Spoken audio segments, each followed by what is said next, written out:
Halo Kakak, Assalamualaikum warahmatullahi wabarakatuh. Bagaimana kabarnya? Mudah-mudahan sehat ya. Salam untuk ayah dan bunda. Nah, pada pertemuan kali ini, Miss Fitri akan bahas matematika di kelas 6 SD ya, yaitu tentang kompetensi dasar 4.6, mengidentifikasi prisma, tabung, limas, kerucut, dan bola. Sebelum kita mulai, kita berdoa terlebih dahulu. Berdoa dimulai.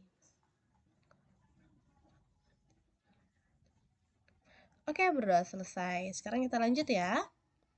Nah, yang sudah tadi Miss sampaikan, kita akan membahas volume prisma, yaitu prisma segitiga. Oke, sekarang perhatikan ya.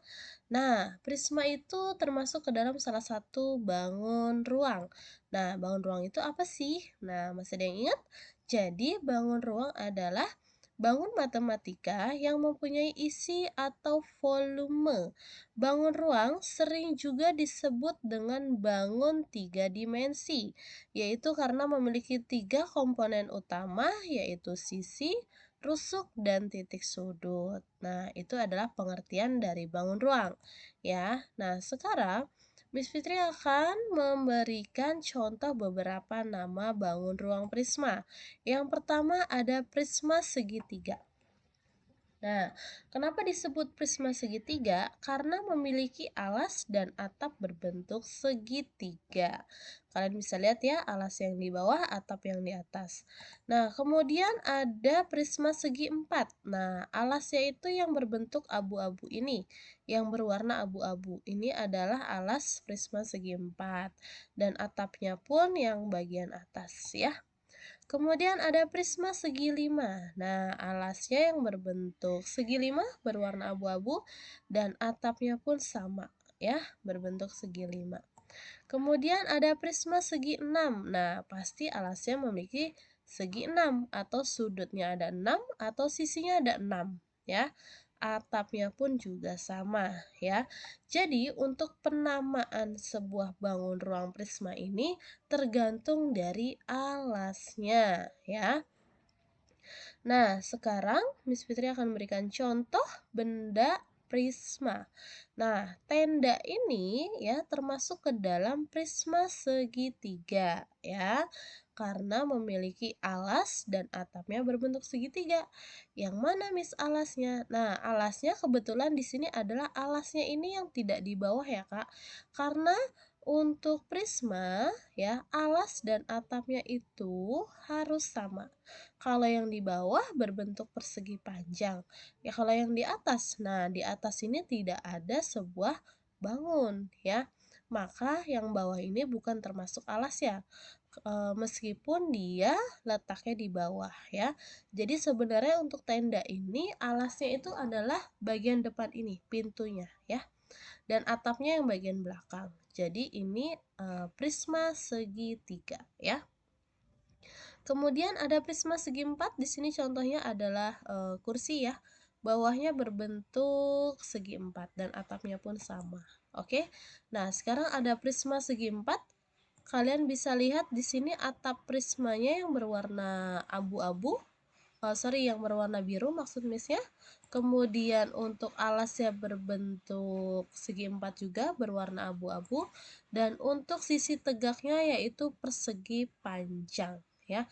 Sisi tegaknya ada 4, bagian samping, kanan dan kiri, depan dan belakang ya. Nah, sekarang ada prisma segitiga. Nah, yang tadi sudah Miss sampaikan, jika ada sebuah prisma segitiga, kebetulan kamu melihatnya sebuah tenda. Nah, tenda ini jika Miss berdirikan, bentuknya menjadi seperti ini ya. Nah, maka yang termasuk alasnya itu adalah bagian yang segitiga ini ya. Ini adalah alas dan atapnya bagian belakang. Ya, jadi tadi sudah disampaikan untuk alas dan atap prisma itu harus sama. Oke, sekarang kita lanjut. Nah, sekarang untuk volume bangun ruang itu adalah jadi kita akan mencari berat atau isi yang terdapat pada bangun ruang tersebut ya. Nah, secara umum rumus volume bangun ruang itu adalah volumenya luas alas dikali tinggi. Miss ulang ya. Jadi volumenya bangun ruang itu adalah luas alas kali tinggi. Sekarang tergantung alasnya ya. Kalau alasnya segitiga, ya berarti luas alas segitiga dikali tinggi bangun tersebut. Seperti itu ya. Nah, sekarang Miss akan berikan sebuah contoh. Di sini ada prisma segitiga. Atapnya itu yang berwarna kuning, yaitu DEF. Kemudian alasnya prisma ABC yang berwarna biru. Dan untuk sisi tegaknya itu ada 3 ya. Ada BCFE, BCFE, kemudian ada ACFD, ACFD bagian belakang, dan untuk yang ketiga ada ABED. ABED itu adalah sisi tegak. Nah, untuk volume prisma itu sendiri adalah tadi sudah disampaikan luas alas dikali tinggi ya. Nah, di sini luasnya adalah luas segitiga dikali tinggi ya. Nah, luas segitiga apa? Nah, luas segitiga itu adalah setengah atau 1/2 dikali alas dikali tinggi alas itu sendiri. Kemudian baru dikali tinggi prisma ya. Nah, sekarang untuk contoh yang pertama ya. Contoh yang pertama itu adalah kalian bisa lihat gambarnya. Di sini ada prisma segitiga, alasnya berbentuk segitiga, ada ukuran 5, 12, dan 13. 5 ini adalah alasnya, kemudian tinggi alasnya itu adalah 12. 13 itu adalah sisi miring ya. Jadi kalau dalam sebuah segitiga ada angka yang paling besar di situ ukurannya, maka itu adalah dinamakan sisi miring ya. Nah, untuk tinggi prisma itu sendiri adalah 20. Oke. Nah, sekarang kita cari ya. Tadi rumusnya setengah alas kali tinggi alas dikali tinggi prisma. Setengah dikali alasnya 5 cm yang tadi ya, 5 cm. Kemudian tinggi alasnya yang 12 dan dikali tinggi prismanya 20. Oke, setengah 5 dikali 12 adalah 60 dikali 20. Kemudian kita sederhanakan. 2 dengan 20 sama-sama dibagi 2. 2 bagi 2, 1. 20 dibagi 2 yaitu 10 ya. Nah, sekarang 1/1 dikali 60, 20-nya sisa 10. Kemudian 1 dibagi 1, 1. 60 bagi ini 60-nya kita tulis 60, 10-nya kita tulis. Jadi terakhir 1 dikali 60 dikali 10 sama dengan 600 cm pangkat 3. Oke? Nah, sekarang kita lanjut. Miss beri contoh yang kedua sama. Nah, di sini yang sudah Miss sampaikan untuk alasnya itu adalah yang ABCD dan untuk atapnya itu adalah DEF ya.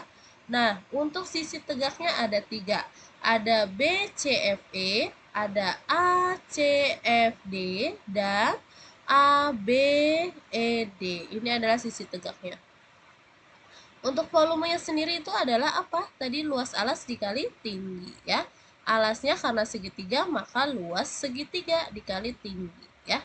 Kemudian setengah dikali alas kali tinggi alas dikali tinggi prisma. Sekarang contoh yang kedua, kalian bisa lihat ya.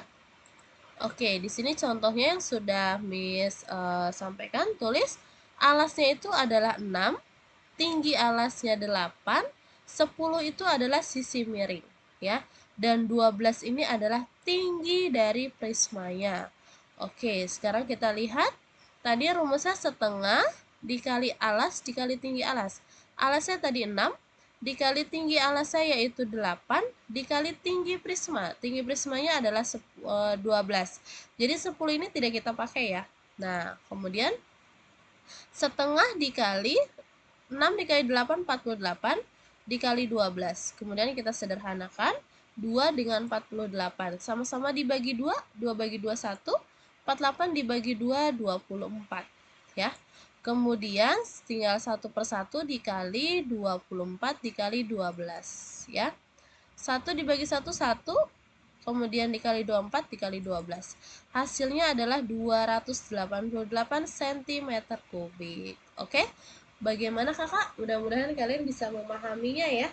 Jika kalian kurang paham, boleh tanyakan kepada Miss-nya ya. Nah, sekarang kakak tolong kerjakan.